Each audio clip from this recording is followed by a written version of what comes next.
সমাজের অবহেলিত ও সুবিধাবঞ্চিত মানুষের মুখে ঈদের হাসি ফোটাতে এক ব্যতিক্রমী মানবিক দৃষ্টান্ত স্থাপন করেছেন মানিকগঞ্জের সিংগাইর উপজেলার তালেবপুর এলাকার তৃতীয় লিঙ্গের সর্দাননী শাপলা চৌধুরী।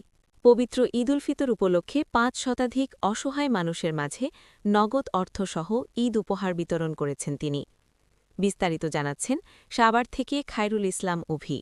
মানিকগঞ্জের সিংগাইর উপজেলার তালেবপুর এলাকায় সমাজের অবহেলিত মানুষের পাশে দাঁড়িয়ে মানবিকতার উজ্জ্বল দৃষ্টান্ত স্থাপন করেছেন তৃতীয় লিঙ্গের সর্দারনী শাপলা চৌধুরী।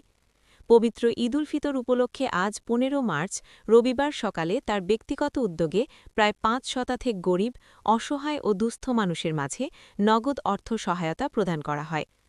তালেবপুর এলাকায় আয়োজিত এই ব্যতিক্রমী অনুষ্ঠানে উপস্থিত থেকে বিতরণ কার্যক্রমে অংশ নেন স্থানীয় জনপ্রতিনিধি ও গণ্যমান্য ব্যক্তিবর্গ। এ সময় উপস্থিত ছিলেন তালেবপুর ইউনিয়নের বর্তমান ইউপি সদস্য মোহাম্মদ ইদ্রিস, সাবেক ইউপি সদস্য আদালত ও সাবেক সদস্য মালেক সহ এলাকার বিশিষ্ট মুরব্বী ও স্থানীয় নেতৃবৃন্দ। অতিথিরা বলেন, সমাজের অবহেলিত একটি জনগোষ্ঠীর প্রতিনিধি হয়েও শাপলা চৌধুরী যে মানবিক উদ্যোগ নিয়েছেন তা সত্যিই প্রশংসনীয়। তার এই উদ্যোগ সমাজের বিত্তবানদের জন্য একটি বড় শিক্ষা। সাধারণত উৎসবের সময় তৃতীয় লিঙ্গের মানুষদের অন্যের কাছে সাহায্য চাইতে দেখা যায়, তবে সেই প্রচলিত চিত্র ভেঙে উল্টো নিজেই অসহায় মানুষের পাশে দাঁড়িয়েছেন শাপলা চৌধুরী। তার এই ব্যতিক্রমী উদ্যোগ স্থানীয় মানুষের মাঝে ব্যাপক প্রশংসা কুড়িয়েছে। শাপলা চৌধুরী বলেন, আমরা সমাজেরই অংশ। মানুষের ভালোবাসা থেকে জমানো অর্থ দিয়েই আজ আমার এলাকার অসহায় ভাইবোনদের পাশে প্রতিবারের মতো এবারও দাঁড়ানোর চেষ্টা করেছি। যদি আমার এই সামান্য উপহারে কারো ঈদের আনন্দ একটু বাড়ে, তবেই আমার সার্থকতা।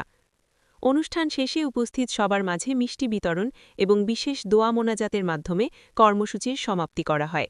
শাপলা চৌধুরীর এই মানবিক উদ্যোগে উপহার পেয়ে আনন্দ প্রকাশ করেছেন স্থানীয় বাসিন্দারা। পাশে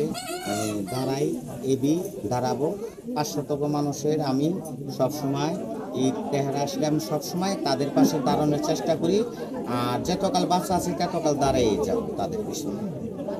আর আমি গরিব মানুষ, আমি একজন গরিব মানুষকে ভালোবাসি, এটাই।